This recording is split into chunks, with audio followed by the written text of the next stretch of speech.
Apocalipse capítulo 7 é um bom momento para que possamos analisar o Apocalipse, né? Diante de tudo aquilo que está acontecendo no nosso planeta. Continuo dizendo que ainda não estamos tão próximos do fim, porque se tudo aquilo que o Apocalipse está dizendo está sendo bem entendido, nós ainda temos que alcançar o mundo pelo Evangelho. Estamos longe disso. Para que tudo isso possa acontecer, e de acordo com as profecias de Mateus 24.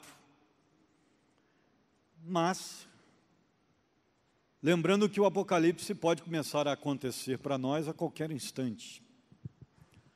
Porque diante da nossa morte, nós vamos ao encontro do Senhor. Aliás, o mais correto teologicamente dizendo é que Ele vem ao nosso encontro. Então, daremos conta da nossa vida, então precisamos estar prontos. E é por isso que o Apocalipse diz que Ele vem em breve, como nós já estamos estudando. Então, sempre é um bom tempo para estudarmos o Apocalipse. E o Apocalipse 7, o capítulo, já que o livro do Apocalipse foi escrito para uma igreja perseguida, e uma igreja que no futuro também seria perseguida, a grande questão do Apocalipse é justamente essa: preparar a igreja para enfrentar as suas perseguições naquele tempo e no tempo que está por vir. E o capítulo 7 trata justamente dessa realidade. O povo de Deus que será perseguido durante a grande tribulação, que é o período maior dentro da grande tribulação, é o período mais explicado dentro do Apocalipse, é o período da grande tribulação, é o período maior, que envolve a maior parte do livro. A maior parte do livro está preocupada em descrever como é que o povo de Deus vai ser perseguido durante a grande tribulação. Então essa é a tônica do capítulo 7 também. Já percebemos o clamor dos mártires no capítulo anterior, e agora teremos a continuidade dessa perseguição. Mas antes da perseguição começar a acontecer, o capítulo 7 vem e nos mostra como Deus vai cuidar de algumas situações dessa perseguição, inclusive para o povo de Israel, que também será perseguido durante a grande tribulação. Este capítulo, por alguns, é considerado uma pausa entre o sexto e o sétimo selos, que nós estamos vendo sendo abertos aí. E para outros, não tem nada de pausa, mas sim a continuidade e explicação do próprio capítulo 6. Então depende aí de como o pessoal interpreta isso. É esse capítulo 7 uma pausa, um interregno entre selos 6 e 7? Ou ele é uma continuidade do capítulo 6 no sexto selo? Então isso é uma dúvida que é difícil de tirar, embora eu esteja muito mais assim inclinado para entender que a continuidade do capítulo 6 e do sexto selo, consequentemente, é o que temos aqui, há margens para ambas as interpretações. O Apocalipse 6, versículo 17, promete a ira de Deus sobre os ímpios. Nós vimos isso já. E o capítulo 6 deixa claro que isso só vai acontecer com os ímpios, que a ira de Deus não vai cair sobre aqueles que são de Deus, nem na nação de Israel e nem na igreja do Senhor. Então esse capítulo 7 é na verdade uma explicação interessante sobre como Deus não vai permitir que a ira imposta da grande tribulação sobre os ímpios atinja diretamente os servos de Deus que estarão na grande tribulação. Então é isso que nós vamos ver agora, os 144 mil de Deus que estarão presentes dentro da grande tribulação. E aguardo então alguém que possa ler para a gente o primeiro versículo.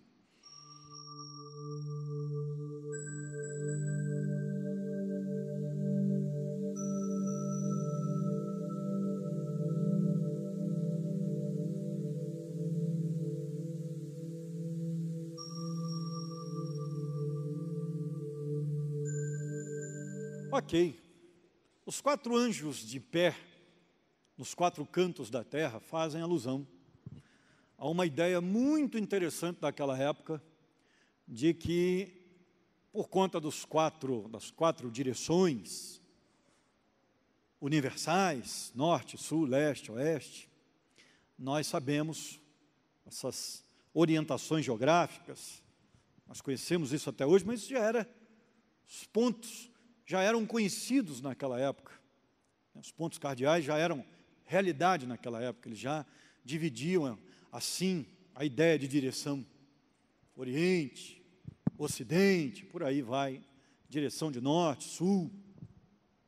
E é interessante aqui, porque nós temos uma figura daquilo que o mundo imaginava naquela época, o mundo geográfico imaginava, que a Terra tinha 4 cantos, e que ela era quadrada, e tinha extremidades. E da mesma forma que a Bíblia faz questão de usar a linguagem da época, ela está usando aqui. Até porque seria um anacronismo muito grande trabalhar questões de uma terra redonda aqui. Tem gente que, baseado nisso, está levantando questões, atualmente, da terra quadrada, e tentando, os teóricos da conspiração, tentando provar que a terra hoje é quadrada. Fica difícil comprovar isso diante de todas as informações que temos, até porque você nunca viu o reflexo da Terra na Lua com uma quina. O negócio é meio estranho. A gente consegue ver a curvatura do planeta ao contemplar o horizonte no mar. E sem falar nas fotos do satélite, mas para um tipo de gente aí, tudo é conspiração, né? Tem um pessoal que levanta de manhã e fala assim, como é que nós vamos enganar os trouxas hoje, né? Vamos continuar enganando o pessoal e tudo mais, né? Então, assim, os teóricos da conspiração, a ideia é vender livro, não sei se vocês sabem disso. Então, a gente tem que tomar muito cuidado. E eles querem usar os 4 pontos, os 4 cantos, os 4 ventos da Bíblia nesse sentido. Não, nós temos aqui apenas uma referência à geografia da época. Da mesma forma que quando o livro de Josué vai dizer que o sol parou, a gente sabe que o sol não parou. Certo? Quem parou foi a terra. Mas quem está de dentro, quem está parado é o sol.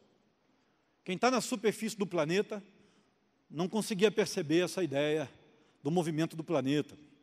Então a ideia era de que o sol parava. Isso é uma linguagem da época, arcaica. E é a mesma linguagem que nós estamos vendo aqui no Apocalipse. Porque talvez se tivesse que explicar os processos geográficos atuais para aquela turma antiga, ninguém ia entender nada. Então tinha que se falar na linguagem daquele tempo. E a ideia aí é justamente essa, os 4 cantos da terra. Cada anjo num canto desse, retendo os 4 ventos, para impedir que qualquer vento pudesse soprar sobre a terra, sobre o mar, sobre árvores, sobre nada. O que nós temos aí é um período de paz absoluto, de silêncio absoluto, para as situações que nós vamos começar a ver. A frase "depois disso" é um artifício literário, identificando uma mudança de cenário na narrativa, saindo de um lugar e indo para outra situação, ou pelo menos dando continuidade numa nova etapa da mesma situação. O Apocalipse é um livro místico, e por isso João diz, depois disso, vi. É um livro místico. Não dá para interpretar o Apocalipse, como eu já venho dizendo, 100% literalmente. Não dá. Porque algumas coisas que João viu, ele nem conseguiu explicar direito. Porque ele não tinha como explicar na época, ele viu o futuro. Ele viu coisas que ele nunca tinha visto. E é por isso que a gente tem que tomar muito cuidado, a gente parte da ideia de interpretar as coisas literalmente primeiro, mas a gente já sabe que algumas coisas não vai dar para interpretar literalmente. Porque a gente vai ver algumas situações assim, inusitadas, no Apocalipse. Temos então um intervalo entre selos 6 e 7, já foi aberto o 6º, mas o 7 ainda não, nós estamos exatamente nesse intervalo. E no finalzinho da grande tribulação. Você se lembra, né? Períodos de 7, indo e voltando dentro da grande tribulação.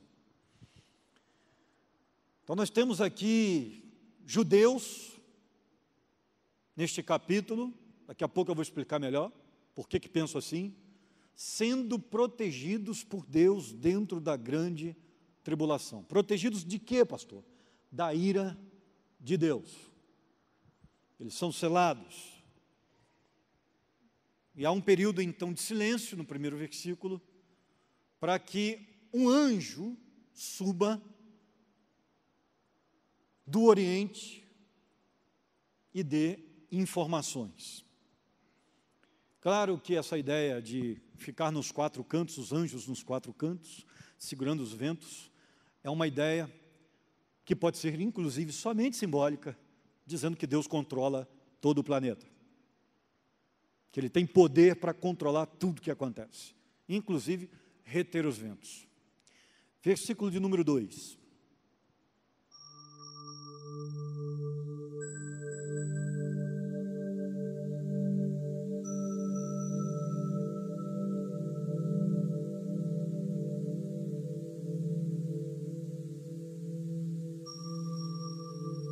É bem interessante que um outro anjo subindo com uma voz mais alta indica sua superioridade.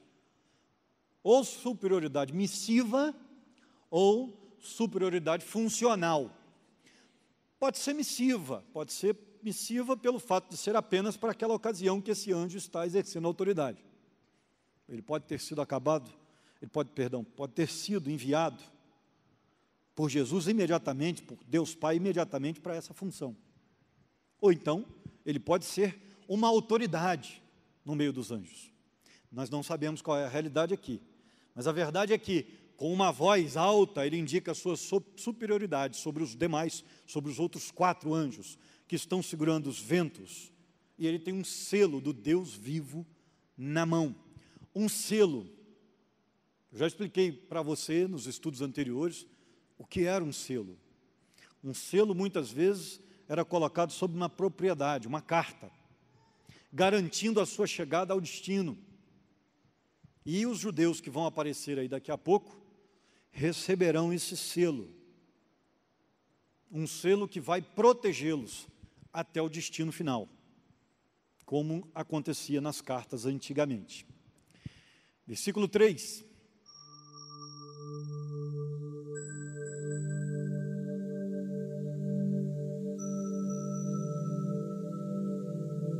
Ok, a ideia aí é de um selo de carta. Lembra que eu expliquei? Cera, anel de sinete, marca da autoridade, da pessoa que exerce a autoridade, um rei, um prefeito, e a carta então é enviada daqui com aquele selo até o seu destino. Ninguém poderia abrir aquela carta no meio do caminho e romper aquele lacre, a pena era capital, era morte. O que acontece aí? Silêncio total no planeta, nenhum barulhinho de vento, uma paz absoluta, para que aqueles que são de Deus sejam marcados na sua fronte, pelo selo de Deus. Nós não sabemos se esse selo vai ser visível, muito provavelmente não. Mas é um selo que o mundo espiritual poderá ver. Que quem no mundo espiritual olhar, vai poder perceber, aquele ali é um marcado, é um de Deus. Então haverá o selo. Isso no final da grande tribulação. Bem interessante. Caminhando para o final, né, onde a perseguição será maior. Porque nós vamos estudar e nós vamos ver que os 3 anos e meio primeiros serão anos de paz sobre a terra, onde o anticristo fará um grande trabalho de pacificação, de resolução dos problemas, das dificuldades do planeta. E ele será um grande líder, será adorado por muitos, porque ele vai resolver muitas questões que os políticos atuais e os futuros jamais conseguirão resolver e conseguem. Então ele será adorado por muitos. Mas na segunda metade da grande tribulação, Satanás é lançado na terra, com liberdade para exercer punição, em nome daquele que permite que ele chegue, Deus, porque o diabo não faz nada sem permissão de Deus. Então ele vai punir com a sua maldade a humanidade ímpia, e aí começará uma perseguição cruel sobre aqueles que são de Deus, povo de Deus, judeus e crentes. E aí, automaticamente, aqueles que forem selados serão guardados. Até aí, tudo bem? Interessante nós percebermos que o Apocalipse 12 indica uma perseguição mais detalhada contra os judeus. E o verso 17 do Apocalipse 12 indica que por não conseguir alcançar os judeus, porque a Bíblia diz que a terra vai se abrir e vai engolir os seus exércitos, o diabo então, a serpente, Satanás, começará a perseguir a igreja de Cristo. Está no Apocalipse 12, versículo 17. Então lá está mais detalhada a questão dessa descrição. Ele vai começar a perseguir a igreja do Senhor, no meio da grande tribulação. E aí, nós começamos então a perceber essa perseguição que a gente está estudando agora. O importante também é que os judeus se convertendo em massa, meados para o fim da grande tribulação, se a gente interpretar dessa forma, nós vamos começar a perceber que a interpretação de que esses 144 mil, que vão aparecer aí a partir do versículo 4, são na verdade cristãos e judeus, mas que os cristãos são os mártires que vão aparecer mais para frente, que vão morrer, essa interpretação fica complicada. Porque nós não vamos ter judeus se convertendo em massa no princípio da grande tribulação, só no final. E nós já, por que tem muita gente que defende assim? Não. Na verdade, os mártires que aparecem no livro do Apocalipse e que morrem por pregar o evangelho dentro da grande tribulação, eles são judeus. Tem muita gente que interpreta assim, que vão se converter no princípio, meio e fim, grande tribulação. Gente que interpreta dessa forma quer tirar a igreja da grande tribulação e colocar só judeu, por conta dessa interpretação bem popular de que a igreja será arrebatada antes da grande tribulação. Então, quem pensa assim, vê que tudo aí é só judeu. Só que essa interpretação, ela tem dificuldades. Por quê? Porque pelo que a gente vê aqui, conversão dos judeus só do meio para o fim da grande tribulação. E alguns mártires morrem logo no começo da grande tribulação. E aí nós temos um problema. Conseguem perceber? Ah, não, mas aí nós vamos ter alguns judeus que se convertem antes. Nós não temos evidência bíblica disso. Então as coisas começam a jogar a gente para uma ideia de que realmente ou a igreja está dentro da grande tribulação, já pregando o evangelho desde o começo, ou nós temos um problema com esses mártires que morrem por pregar o evangelho logo no começo da grande tribulação. Porque são mártires, são pessoas de fé.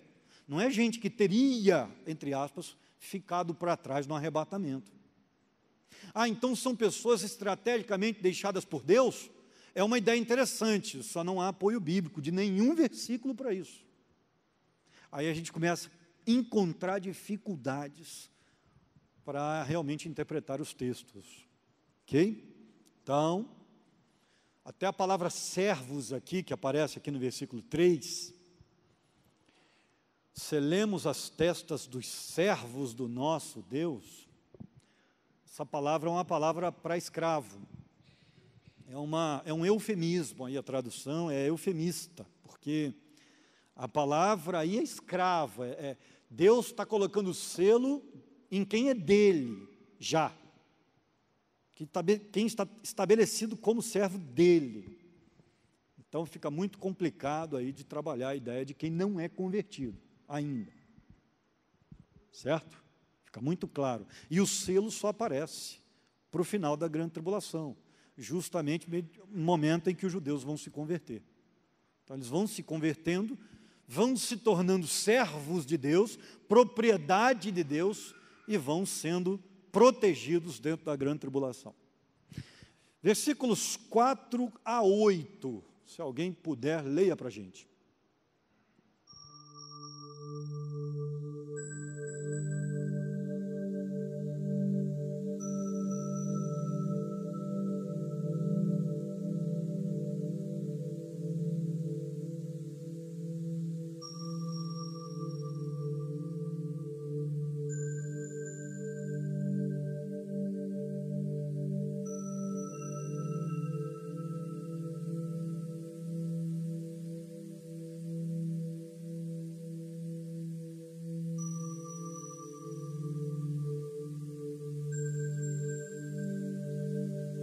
Ok, aí nós temos um texto bem curioso.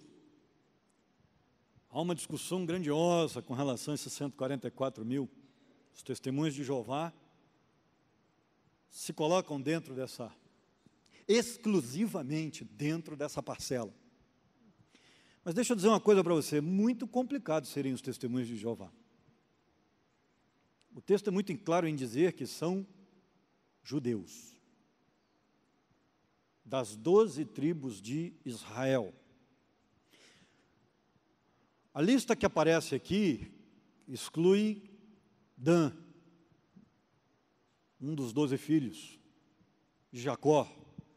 E há uma discussão muito grande por que Dan não está presente. Está certo que, historicamente, Dan foi um dos primeiros, foi uma das primeiras tribos quanto ao desvio no cativeiro babilônico. E muita gente liga esse desvio da tribo de Dan ao fato de não entrar aí, a tribo não entrar aí. Mas há outras explicações para isso. Se você quiser dar uma buscada em casa, você vai encontrar outras explicações melhores para a troca de nomes, o que é muito comum em alguns ambientes. Nem todas as listas das 12 tribos de Israel contêm os mesmos nomes, porque em alguns momentos José entra, em alguns momentos a tribo dos levitas, a tribo de Levi é retirada por serem sacerdotes, e os 2 filhos de José são colocados no lugar para preencher a lacuna. Então, você tem aí algumas situações bem interessantes, vale a pena estudar isso. Não dá tempo da gente ver aqui, porque dificulta bastante, o tempo não dá tempo para a gente ver essa questão. Mas, o fato é que estão sendo descritos aí convertidos do judaísmo ao Cristo vivo na época da grande tribulação. São judeus, claramente, 12 mil de cada tribo, traz uma ideia de povo de Deus. É o povo de Deus, é o povo de Deus do Israel. Muitos teólogos e comentaristas trabalham o fato de que aqui, na verdade, está em foco o povo de Israel, mas também está em foco a igreja do Senhor. Então é todo o povo de Israel. E tem gente que faz até alusão ao número dos 144 mil, que seria 12 vezes 12 vezes 1000. E 12 do povo de Israel, e 12, uma alusão aos 24 anciãos, dos apóstolos, da nova geração de crentes. Então seria o Israel espiritual, todos os convertidos da face da terra. Mas essa visão tem uma complicação, justamente no Apocalipse 12, onde o diabo começa a perseguir Israel e não consegue atingir Israel. Vamos estudar isso lá, não quero ficar dando muitos detalhes, porque senão chega no capítulo 12, você não quer estudar mais, né? Então eu deixo a curiosidade aí atrás da sua orelha, para tirar o seu sono. E aí, a Bíblia diz que ele não consegue atingir Israel e ele passa a perseguir aqueles que têm o testemunho de Jesus, a igreja. Então o Apocalipse separa isso. Esses 144 mil são deixados de lado por Satanás, porque ele não consegue alcançar o povo de Israel, e ele passa então a perseguir a igreja. Fica muito complicado trabalhar, porque o próprio Apocalipse divide. E no próprio capítulo 7 aqui nós temos uma divisão, porque daqui a pouco a Bíblia começa a falar dos mártires, da igreja. Nesse mesmo capítulo, separando entre Israel e igreja. Então fica muito difícil colocar todo mundo nesse bolo aí. Fica muito claro, 144 mil de todas as tribos de Israel. Isso é uma expressão bem ligada à situação do povo de Israel. Romanos 11, versículos 25 e 26, Paulo indica a conversão em massa dos judeus, numa época, num tempo, em que Paulo chama de plenitude dos gentios, que seria um termo muito bem claro. A plenitude dos gentios é o tempo da punição plena dos gentios. O tempo em que Deus acertará as contas plenamente com os gentios. E ele fala então da conversão em massa dos judeus. Romanos 11, claramente, versículos 25 e 26. Então esse tempo dos gentios é o tempo da grande tribulação. Então nós temos aí uma realidade onde, com muito respeito a todas as outras opiniões, mas eu creio o texto estar falando apenas de judeus. Tem gente que vai discordar, claro, se você for ler outros comentaristas, eu não acredito, sem problema nenhum. Mas eu não consigo enxergar aqui outro povo que não seja apenas o povo judeu, nesses 144 mil. Isso é promessa do Velho Testamento. Um renovo em Israel, um tempo em que Israel se voltaria para o Senhor em massa, a nação inteira. E isso vai acontecer no período da grande tribulação.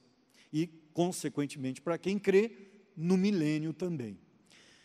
Bem, versículo 9.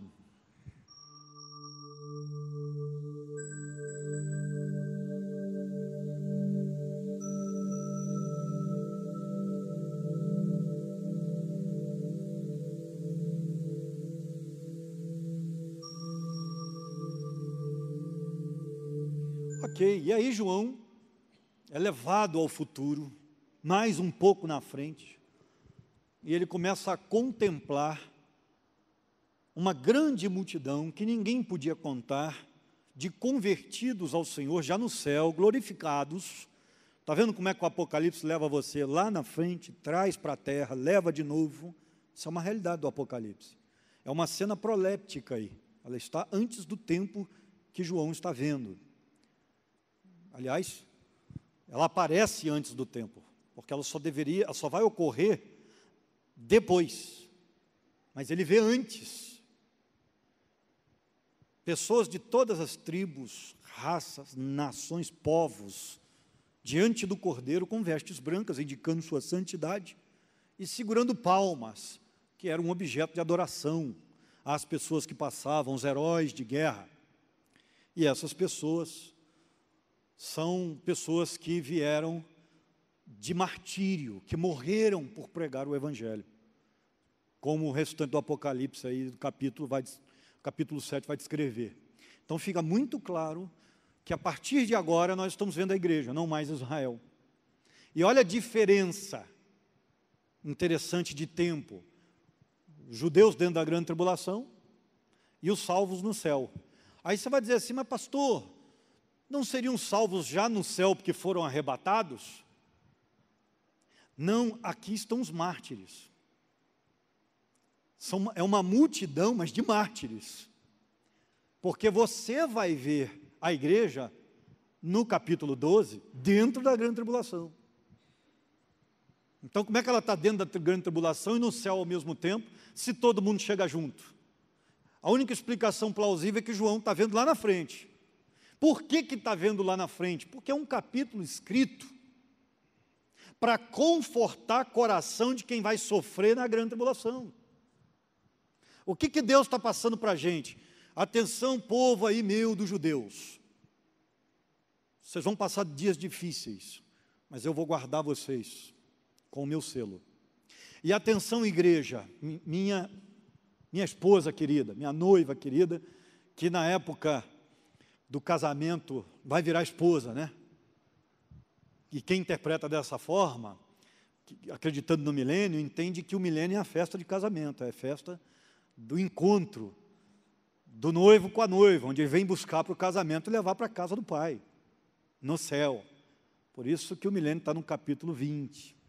E logo depois do milênio nós temos a cidade santa, celestial, adornada, está preparada para a chegada da noiva. Então é bem interessante essa ideia, porque Deus está dizendo assim: meu povo judeu, eu vou guardar vocês, para que vocês cheguem à conversão. E está dizendo também, e aqueles que morrerem pregando para os judeus,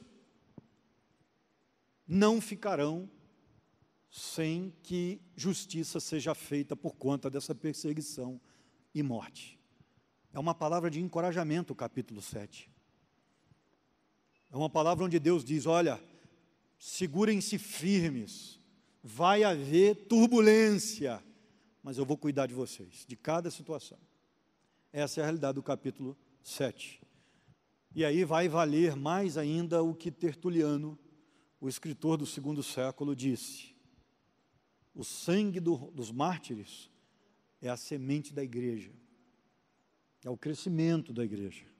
Cada um que morre pregando demonstra a sua fé inabalável àquele que não crê.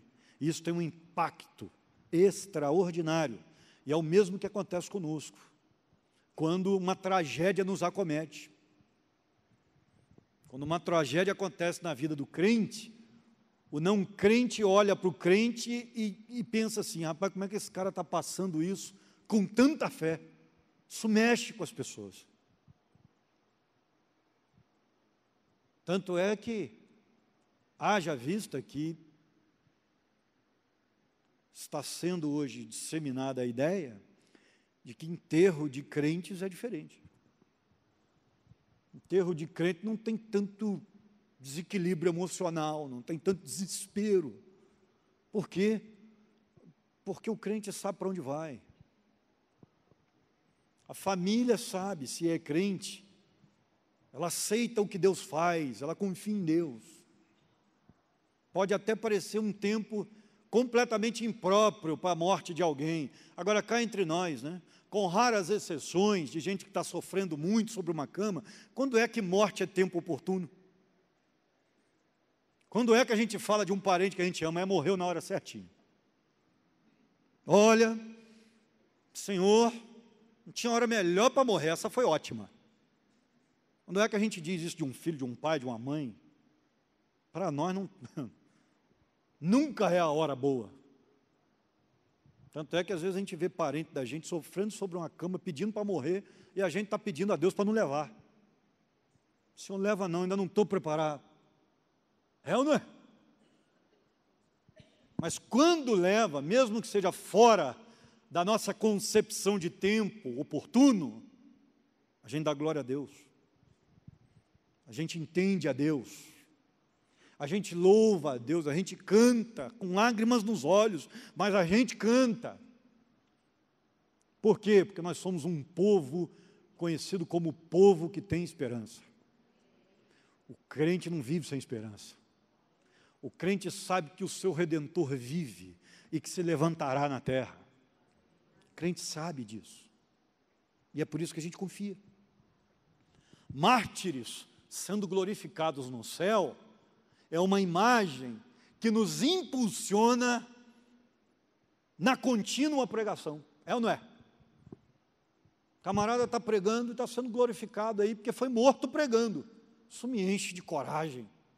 Isso me mantém de pé para, inclusive, pregar contra aqueles que se levantam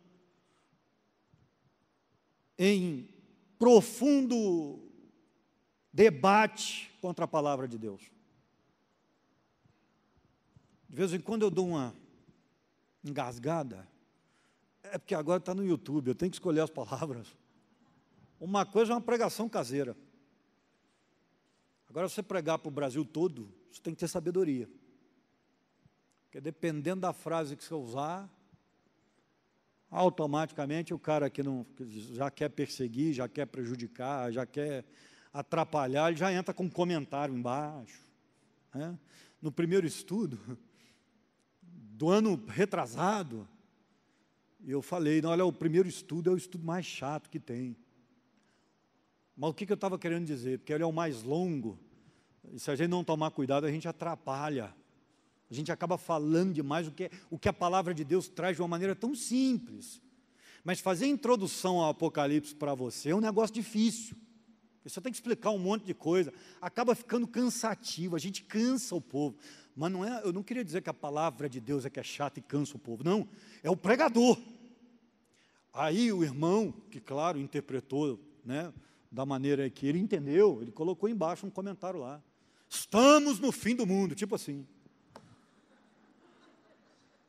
Como pode um pregador da palavra de Deus dizer que a Bíblia é chata? Em nenhum momento eu disse que a Bíblia era chata. Aí depois eu tive que ficar colocando explicações. Eu nem tinha visto, eu fui ver agora, há pouco tempo atrás. Aí eu fui colocar lá a resposta para ele. Então, assim, você tem que pensar muito. Porque você que está aqui dentro da igreja há algum tempo, você me conhece já, sabe da minha índole, do meu caráter, da minha doutrina, do meu compromisso com a denominação. Você sabe, mas quem está lá fora não sabe. Então, agora eu tenho que ficar realmente precavido. Eu já ia falar de situações governamentais, mas preferi não dizer. Porque senão daqui a pouco o cara diz, você é Lula, você é Bolsonaro, por isso você está falando. Não, nada disso. É que o mundo jaz no maligno. E os nossos governantes estão, muitos deles, sob influência do diabo. Então, hoje em dia, há pregação do governo, em algumas áreas do governo, contra a igreja do Senhor. Por isso eu refiz a minha frase, que a gente tem que tomar cuidado. E a gente sabe que há, contra a palavra de Deus. Há um movimento no Brasil que se coloca contra a Bíblia. Há partidos inteiros ajudando a sustentar esse movimento. Então a gente tem que tomar muito cuidado. Se tiver que sofrer pregando o Evangelho, o sangue dos mártires e a sua glorificação posteriormente nos enchem de coragem. Versículo de número 10.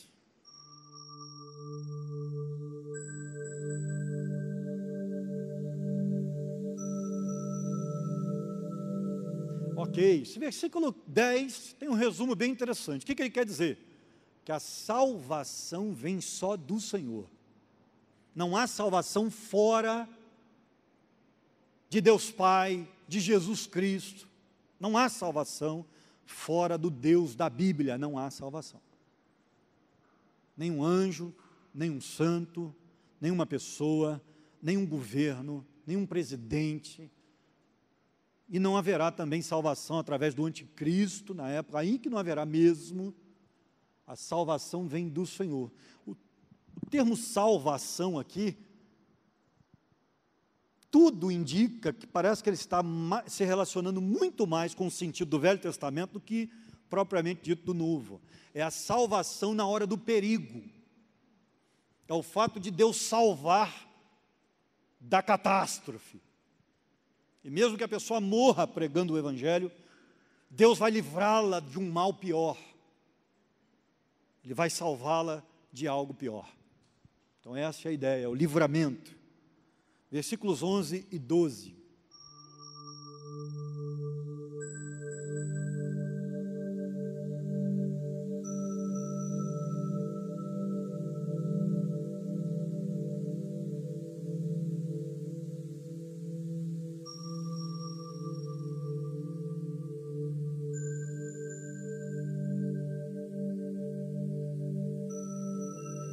Você que vem estudando capítulo a capítulo comigo no Apocalipse, você já consegue interpretar esses dois versículos. Você consegue perceber aí, né, os anjos diante do trono, os 24 anciãos, quem são? Os 4 seres viventes. Se lembra? Você que não está faltando aí, fica fácil. A ideia de se prostrar diante do trono, adorar a Deus. E essas frases aí, louvor, glória, sabedoria, ação de graças, honra, poder e força. Nós já estudamos tudo isso. 7 elementos, percebeu? Vimos isso alguns estudos atrás, 7 elementos de louvor aí. Então, tranquilo. O que me chama a atenção nesses 2 versículos é uma cena raríssima na Bíblia.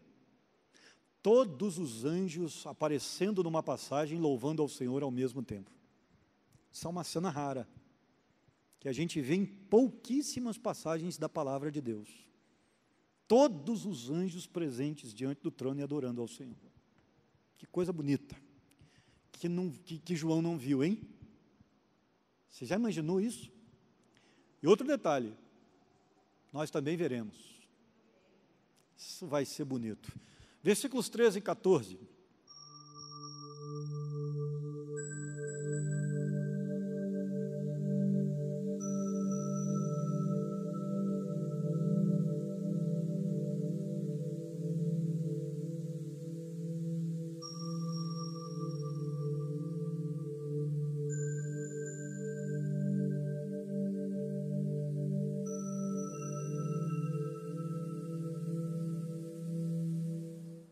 Ok, na verdade, nós temos aí uma afirmação, né? Nós temos o texto dizendo claramente, esses são os que vieram, indicando um passado. Pegou o detalhe? O texto não diz estão vindo. O texto diz vieram. Está falando de uma glorificação a posteriori, que João está vendo como presente agora e já está vendo grande tribulação como passado, percebeu? Olha como é que o Apocalipse leva na frente e traz de volta. Então ele já está vendo a glorificação daqueles que pregaram o Evangelho do Senhor dentro da grande tribulação. E aí, comece a perceber o detalhe, esses mártires pregaram o Evangelho dentro da grande tribulação.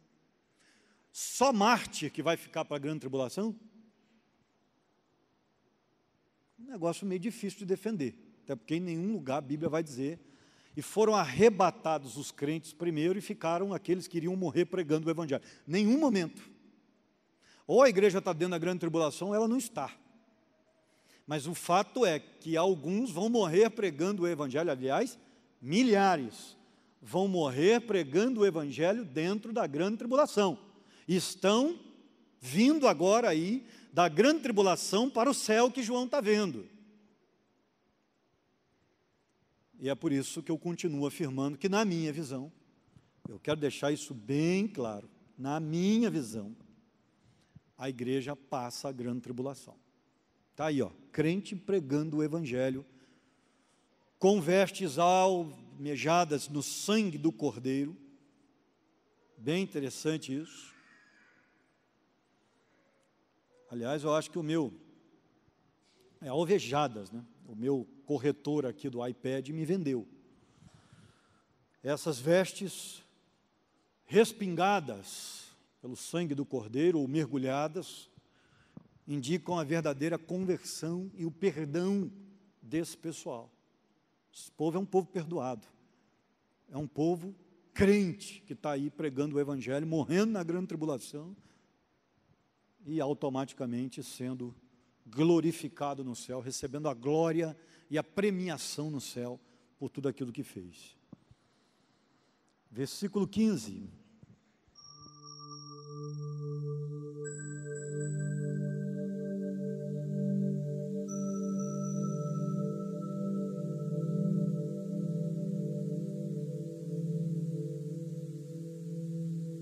O serviço de dia e noite indica apenas uma situação constante. Isso não quer dizer que literalmente tem dia e noite na eternidade. Tá? Isso é uma força da expressão. Dia e noite significa continuamente. Aí. Então não leve literalmente essa frase, ela é apenas uma figura de linguagem. E uma outra coisa importante aí é o fato de que eles não vão precisar mais descansar, poderão adorar, servir ao Senhor o tempo todo. Por quê? Porque serão espírito, nós seremos espírito quando entrarmos no céu, então não teremos mais necessidade de descanso. E está em foco aqui uma figura sacerdotal, um serviço sacerdotal dentro do tabernáculo. Só sacerdotes entravam no tabernáculo do Velho Testamento.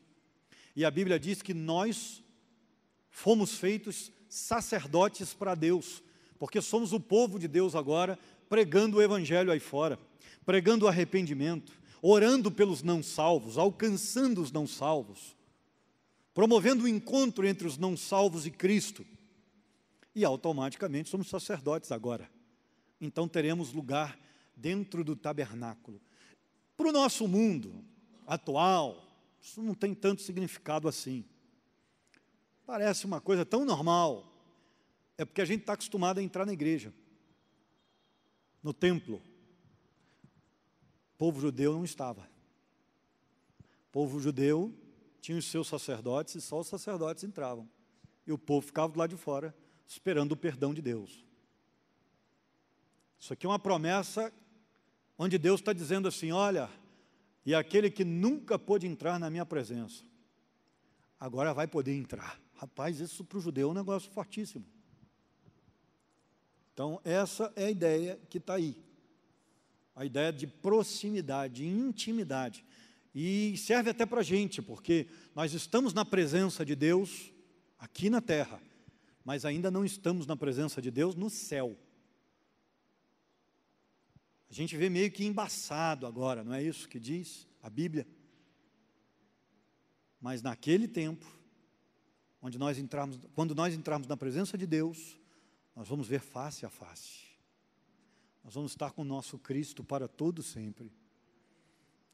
E a ideia de tabernáculo, o original grego, traz a ideia de que o tabernáculo será estendido a nós.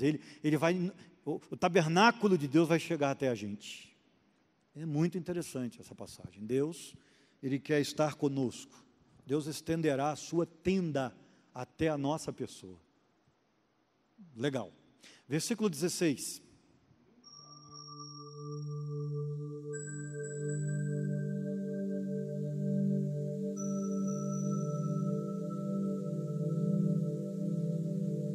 Bem, para o brasileiro de Taubaté, talvez a passagem também não tenha tanto significado.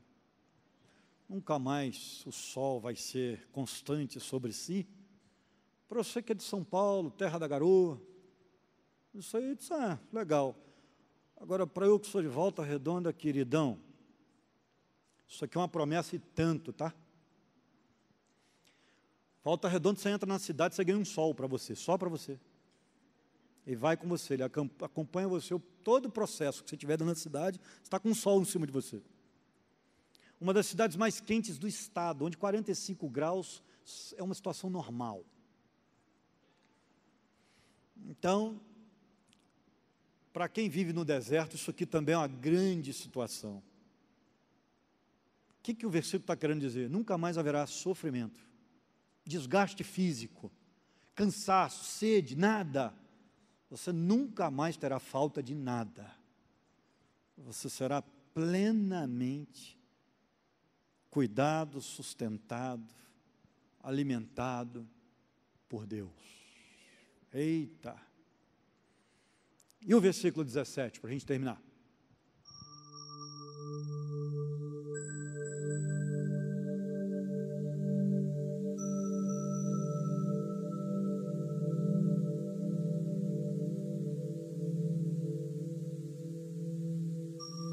A água da vida é um termo bem interessante, porque indica uma água que não pode parar de jorrar. Ela jorra eternamente. Foi isso que Jesus disse quando falou de rios de água viva fluindo do interior. Não para de jorrar mais. Isso significa uma alegria perpétua, uma esperança perpétua, uma satisfação contínua que jamais acaba. É a vida abundante, que jamais tem fim. Essa é a ideia do texto. Deus vai enxugar toda lágrima, não haverá mais tristeza. Até mesmo o corintiano será feliz, porque finalmente ele vai ter motivos para alegria, não é verdade? Flamenguista. Então, esse pessoal vai conseguir sorrir somente em Cristo. né? Porque coitado desse povo, me dá pena. Eu já estou aqui imaginando os comentários no YouTube a partir dessa brincadeira, né? Vamos matar você, né? Mas, gente, eu estou só brincando, tá? Não precisa me ameaçar de morte no YouTube, não. É só uma brincadeira. Para a gente do Rio, futebol é portas abertas para brincar, né? Tem gente aqui em São Paulo e no Rio também que leva essa ideia de futebol como se fosse religião. Não, mas basicamente para a gente do Rio a gente usa tudo para brincar. Então, às vezes o camarada é meio fechadão, você chega perto dele, ele está na igreja, ele nunca pisou na igreja, ele chega lá meio deslocado, e aí você fala com ele assim, que time você torce? Pronto, você já fez um amigo. Se ele for do mesmo time, então, aí que fechou, né? A partir dali, você cria uma amizade eterna. Muita coisa no Rio acontece através do futebol. Quando eu cheguei aqui brincando com futebol, eu achei que era a mesma coisa, né? Não, o pessoal de São Paulo não gosta muito desse tipo de brincadeira, não. A igreja não gosta, então eu tive que me readaptar. Isso era uma cultura para a gente lá, isso é uma cultura nossa. E a gente muitas vezes se reúne para ver jogo junto, para criar comunhão na igreja. A gente faz isso, usa o futebol como estratégia. A gente ganha muita gente para Jesus jogando bola. Há muito disso, de ganhar o pessoal do futebol para Jesus, levar o pessoal do futebol para a igreja, a gente tem muito isso. Então eu cheguei aqui todo animadinho, aí o pessoal da igreja falou, não, pastor, brinca com essas coisas não, futebol e igreja é um negócio que não mistura. Eu falei, como? Acabaram com a minha estratégia. Meu Deus, agora tem que criar outra, né? E aí foi bom, que aí a gente criou a estratégia do ensino, né? Já que a igreja gosta do ensino, então vamos usar o ensino agora como estratégia, vamos trabalhar isso, estamos trabalhando aconselhamento como estratégia, mas tem que mudar a estrutura. Então, de vez em quando eu ainda brinco um pouquinho, porque é difícil deixar de ser você, né? Isso é difícil de fazer. A verdade é que é o seguinte, independente de você ter sofrido com qualquer coisa nesse mundo, eu brinquei aqui com futebol e tem gente que sofre de verdade, eu sei disso porque eu sofro de verdade. Tem gente que sofre com outras coisas, tem gente que sofre com depressão, que é uma doença, uma patologia psicológica. Tem gente que sofre por conta dos filhos, gente que sofre por conta dos pais, gente que sofre por conta de doença. Mais cedo ou mais tarde, se nós não morrermos de acidente, nós vamos acabar sofrendo por isso também, que o corpo vai se deteriorando. Independente de qual seja o seu sofrimento, aquele que está em Cristo, um dia esse sofrimento vai acabar. E é isso que o Apocalipse 7 faz questão de nos ensinar.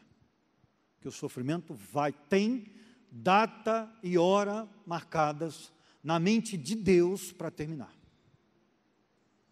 Então, automaticamente, a gente vai ter cessado todo esse sofrimento quando entrarmos, ou quando entrar na presença do Senhor. Pode contar com isso. Isso nos enche de esperança.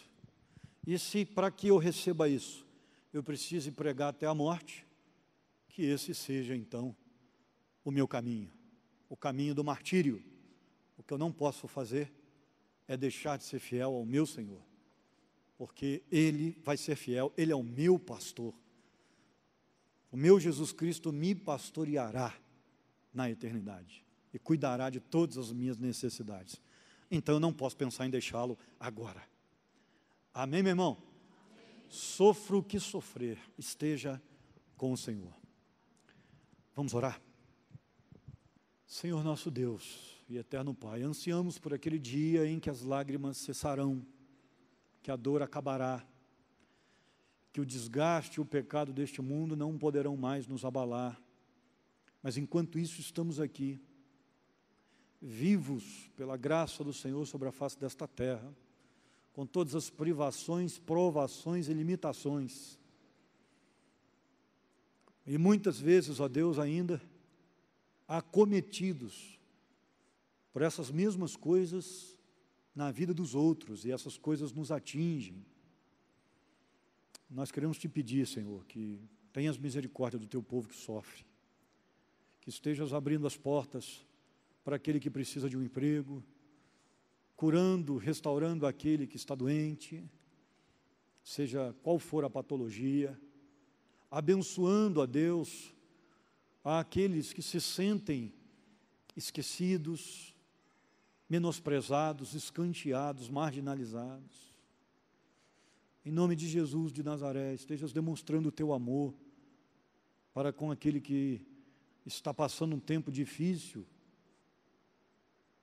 e que esteja tendo dificuldades de ver a glória do Senhor, o cuidado do Senhor. Estejas dando a este, ó Deus, em especial, visão dos céus, a certeza de que Tu estás cuidando. Ó Deus, que Tu te mostres ao sôfrego, ao lacrimejante, e em nome de Jesus, que possamos ver o cuidado do Senhor o tempo todo conosco, mesmo que nesta terra às vezes seja um pouco difícil. Nós oramos e pedimos ao Senhor, nos dê visões espirituais, que no dia a dia possamos interpretar as coisas como situações oriundas do Senhor, e que a maturidade do Espírito invada o nosso coração, principalmente nos dias nebulosos. Nós oramos em nome do Teu Filho. Amém.